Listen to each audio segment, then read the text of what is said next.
نحمده ونصلي على رسوله الكريم اما بعد فاعوذ باللہ من الشیطان الرجیم بسم اللہ الرحمن الرحیم۔ معزز سامعین و سامعات، السلام علیکم ورحمۃ اللہ وبرکاتہ۔ آج میری گفتگو آپ سے بچوں کے بگڑنے کے وجوہات پر ہوگی۔ آخر بچے بگڑ کیوں جاتے ہیں؟ آج ہمارے معاشرے میں کوئی بھی گھر ایسا نہیں کہ جس کی یہ شکایت نہ ہو کہ ان کے بچے بگڑ گئے ہیں۔ وہ ماں باپ کی بات نہیں مانتے، بڑوں کی عزت نہیں کرتے، بڑوں کا کہنا نہیں مانتے، ہم عمر بچوں کے ساتھ جھگڑا کرتے ہیں۔ آئے دن آپ کے پڑوسی آپ کے بچوں کی شکایت لے کر آپ کے پاس آتے ہیں۔ آخر ان سب کی وجہ کیا ہے؟ کیا وجہ ہے کہ بچے اپنے ماں باپ کی بات بھی نہیں مانتے، نہ پڑھائی میں محنت کرتے ہیں، نہ ہی کسی اور چیز میں، صرف اپنی انا میں ڈٹے رہتے ہیں، گالیاں دیتے ہیں، بڑوں پر ہاتھ اٹھاتے ہیں، اور بھی نہ جانے کیا کیا شکایتیں ہوتی رہتی ہیں بچوں کی۔ لیکن کیا آپ نے اس کی وجہ جاننے کی کوشش کی؟ آپ بہت کوشش کرتے ہیں کہ آپ کے بچے سدھر جائیں، وہ سیدھی راستے پر آ جائیں، وہ یہ گندی عادتیں چھوڑ دیں۔ لیکن مجھے بتائیں کہ اگر آپ بیمار پڑ جائیں تو بغیر بیماری کا پتہ کیے آپ دوائیاں استعمال کریں گے؟ اگر آپ دوائیاں استعمال کریں تو یہ کہاں کی عقل مندی ہے؟ یہ تو پھر اپنی زندگی کو اور مشکلات میں ڈالنا ہے نا۔ تو آپ اسی سے سمجھ لیں کہ کیا آپ نے اپنے بچے کی اس بری عادت کے پیچھے کی وجہ جاننے کی کوشش کی؟ کیا آپ نے اپنے بچے کو اپنے پاس بٹھا کر اس کے دل کے حالات معلوم کیے؟ کیا آپ اپنے بچے کا دوست بن سکے؟ کیونکہ اس دنیا میں دوست ہی ایک واحد شخصیت ہے جس سے دل کی باتیں انسان کھل کر پاتا ہے۔ مجھے بتائیں، کیا آپ نے اپنے بچوں کا دوست بننے کی کوشش کی؟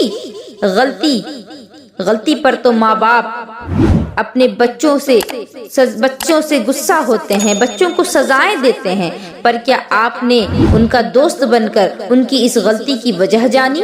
میری باتوں کو غور سے سنیں۔ کئی دفعہ بچوں کے ساتھ، آپ کی اولاد کے ساتھ، ان کے بچپنے میں ایسے حادثات ہوتے ہیں جس کی وجہ سے بچوں کا اعتماد ہر کسی سے اٹھ جاتا ہے، حتیٰ کہ وہ اپنے ماں باپ سے، اپنے بھائی بہنوں سے دشمنی پر اتر آتا ہے، وہ ہر کسی کو اپنا دشمن سمجھنے لگتا ہے۔ اگر آپ واقعی میں اس پریشانی سے نجات چاہتے ہیں تو میری باتوں کو غور سے سنیں۔ سب سے پہلی بات، کبھی بھی اپنے بچوں کے سامنے چلا کر بات نہ کریں۔ نہ ہی شوہر اپنی زوجہ کے ساتھ چلا کر گفتگو کرے، اور نہ ہی بیوی اپنے شوہر کے ساتھ چلا کر گفتگو کرے، اور نہ ہی بچوں کے سامنے کسی بچے پر چلائیں، اور نہ ہی خود اپنے بچے پر چلائیں، اس لیے کہ اللہ کو چلانا پسند نہیں۔ چلانے سے بچہ سائیکولوجیکلی گھبرا جاتا ہے، اس کا دماغ کمزور ہو جاتا ہے، اس کا دل کمزور ہو جاتا ہے، اور بچپن سے ہی اس کے اندر ڈر پیدا ہو جاتا ہے۔ یہی وجہ ہے، کوئی چیختا ہے تو بچے ڈر جاتے ہیں، کوئی آواز ہوتی ہے تو بچے ڈر جاتے ہیں۔ لہٰذا ان چیزوں کا خاص خیال رکھیں۔ ایک بہت بڑا حق بچے کا ہوتا ہے۔ جوانی میں بچے بگڑتے کیوں ہیں؟ اب یہ پوائنٹ خاص توجہ سے آپ میری باتوں کو غور سے سنیں۔ اس پوائنٹ کو خاص طور پر مائیں اور بہنیں سنیں۔ بہت اہم چیز میں عرض کرنے جا رہی ہوں۔ بچے جوانی میں بگڑتے کیوں ہیں؟ اس کی وجہ کیا ہے؟ اس کی سب سے بڑی وجہ ایک یہ ہے کہ وہ حق، وہ ضرورت جو بچوں کو بچپنے میں چاہیے تھی، جو بچوں کو بچپن میں ان کی ضرورت تھی، جب وہ پوری نہیں ہوتی تو جوان ہونے کے بعد اسی چیز کی تلاش میں وہ نکلتے ہیں، اور وہ چیز محبت ہے، پیار ہے، اس کے علاوہ کوئی دوسری چیز نہیں۔ ایک بچے کی پیدائشی ضرورت ہے پیار، پیدائشی ضرورت ہے محبت، اور میں یہ سمجھتی ہوں کہ آج کی ماؤں کے پاس بچوں کو پیار اور محبت دینے کے لیے ٹائم نہیں، بالکل بھی ٹائم نہیں۔ کام والی بچے سنبھالتی ہے، کام والی بچے کو کھلاتی ہے، وہی پلاتی ہے، وہی نہلاتی دھلاتی ہے، اور حد تو تب ہو جاتی ہے کہ جب وہی اس بچے کو اسکول چھوڑنے بھی لے جاتی ہے۔ ہم تو صرف نام کے ماں باپ رہ گئے ہیں۔ تو یہ بچے کو پیدائش کے وقت سے ہی جو ضرورت تھی وہ اس کو نہیں ملی، جس کی تلاش میں وہ بڑا ہو کر کے نکلتا ہے اور جہاں پیار ملتا ہے وہ وہاں چلا جاتا ہے، اور اس کے بعد ہم سر پکڑ کر کے بیٹھ جاتے ہیں کہ ہمارا بچہ چلا گیا۔ اس لیے یہ بنیادی حق ہے اس کا کہ اسے پیار ملے، اسے محبت ملے، اس کے ساتھ محبت کرو، اس لیے اس کے ساتھ وقت گزارو، اس کے لیے ٹائم نکالو، اس کے ساتھ بیٹھو، اس کے ساتھ باتیں کرو، اس کے ساتھ کھیلو اور اچھے طریقے سے پیش آؤ، اس کی ریکوائرمنٹ، اس کی ضروریات کو پورا کرو۔ سیدہ فاطمہ الزہرا کی کنیزوں، آقا علیہ الصلوۃ والسلام کے دیوانوں، جب اس کی یہ پیار کی بھوک ماں باپ کی طرف سے پوری ہو جائے گی تو پھر وہ کہیں منہ مارنے کو نہیں جائے گا، وہ پیار حاصل کرنے کے لیے کسی اور کے دروازے پر نہیں جائے گا، پھر وہ اپنی زندگی بڑے سکون سے گزارے گا، اور وہ اس محبت کی بنیاد پر وہ سوچے گا کہ میرے ماں باپ مجھ سے اتنا پیار کرتے ہیں اور میں ان کو ناراض کروں، ایسا ہو ہی نہیں سکتا۔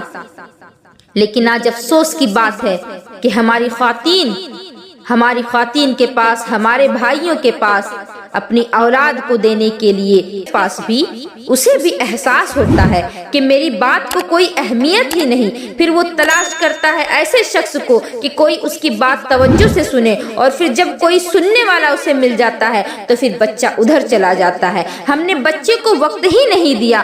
خود حضور علیہ الصلوۃ والسلام کی عادت کریمہ تھی کہ جب سرکار دو عالم صلی اللہ تعالی وسلم تشریف فرما ہوتے تو صحابہ کرام آپ کے چاروں اور سے ہوتے، آپ کے دائیں بائیں آگے پیچھے ہر طرف صحابہ کا ہجوم ہوتا، اور اس ہجوم میں جب کوئی صحابی آپ کو دائیں جانب سے کچھ کہتا تو حضور اس کی طرف چہرہ انور نہیں کرتے، بلکہ آپ پورے وجود کے ساتھ اس کی طرف گھوم جاتے، اگر بائیں طرف سے کچھ کہتا تو پھر آپ اس کی طرف گھوم جاتے، اور اس طرح سے ان کے سوالات کا حل کیا کرتے تھے۔ یہی محبت اور یہی اٹینشن تھی کہ جس کی وجہ سے صحابہ کرام نے آپ کی محبت میں اپنی جانوں تک کی پرواہ نہیں کی۔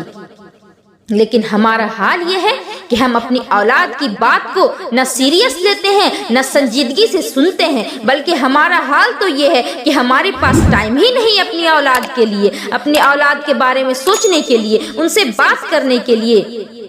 اور ہالیڈے پہ جانا ہے تو اچھے کپڑے پہنا دیے گئے، کہتے ہیں بیٹا چلو ساتھ لے جاتے ہیں، اور بچے کو بولتے ہیں اب تم ادھر کھیلو، ماں باپ ادھر بچہ ادھر، جیسے تیسے گھوم پھر کر چلے آئے، بس ہو گیا کام پورا۔ ہم نے کیا دیا ان کو؟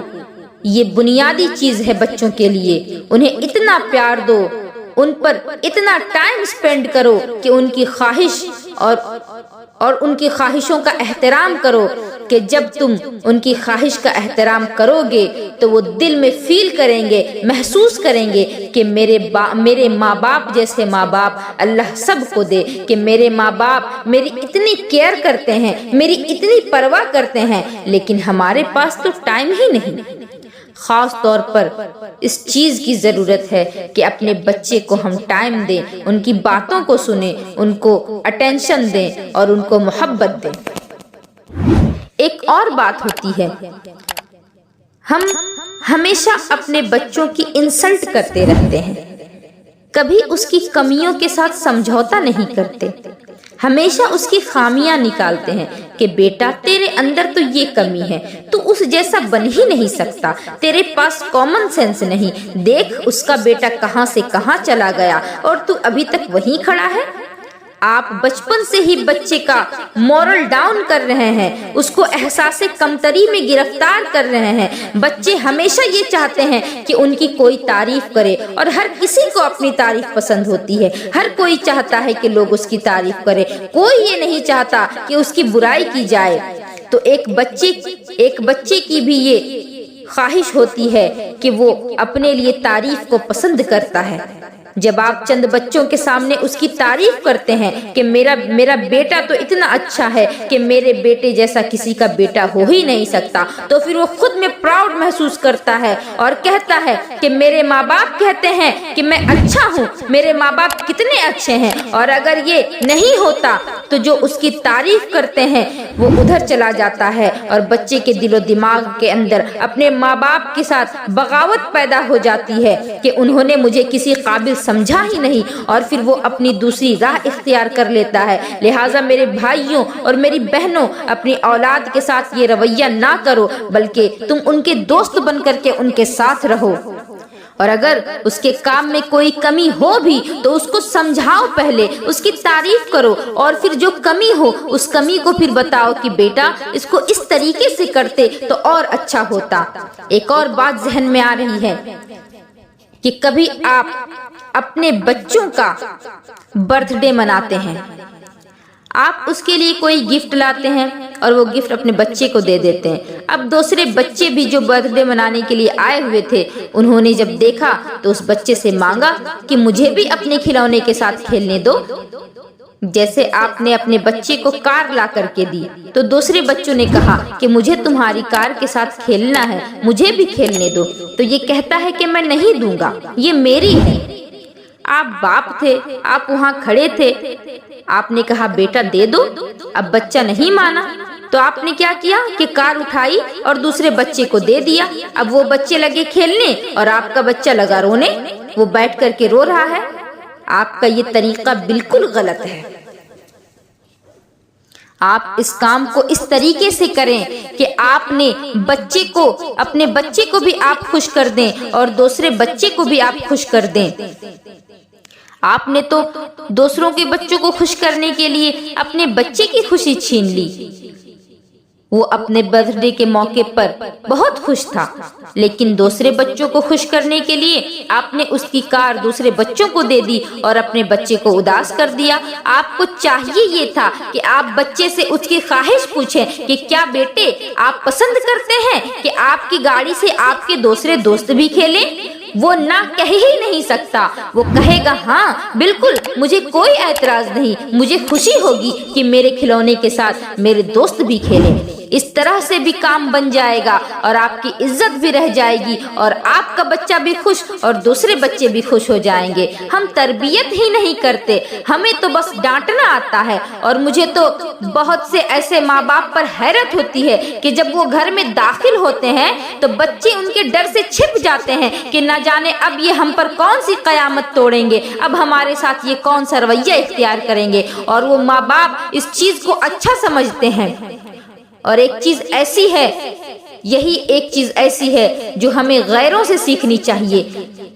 جب وہ دوسرے مذاہب کے لوگ اپنے گھروں میں آتے ہیں تو ان کے بچے دوڑے ہوئے آتے ہیں کہ پاپا آ گئے، ڈیڈی آ گئے، لیکن مسلمانوں میں تو بہت سارے ماں باپ ایسے ہیں کہ جب وہ گھر آتے ہیں تو بچے دوڑ کر بھاگتے ہیں کہ بھاگو بھاگو ابا آ گئے ہیں، مانو جیسے انہوں نے بھوت دیکھ لیا ہو۔ یہ حالت ہے ہمارے قوم کی۔ میں نے ایسے بہت سے واقعات اپنی آنکھوں سے دیکھے ہیں۔ بہت افسوس ہوتا ہے ان بچوں پہ، نہ جانے ان کے دل پر کیا بیتتی ہوگی۔ یہی ساری وجوہات ہیں کہ بچے ماں باپ سے دور ہو جاتے ہیں، صحیح غلط کا فرق کھو بیٹھتے ہیں۔ ڈر کو ڈر کی جگہ پر رکھیں۔ بچہ غلط کام کرے تو وہ ڈرے کہ میرے باپ جو ہیں مجھ پر غصہ کریں گے، لیکن ہر جگہ آپ اسے ڈرا کر نہ رکھیں۔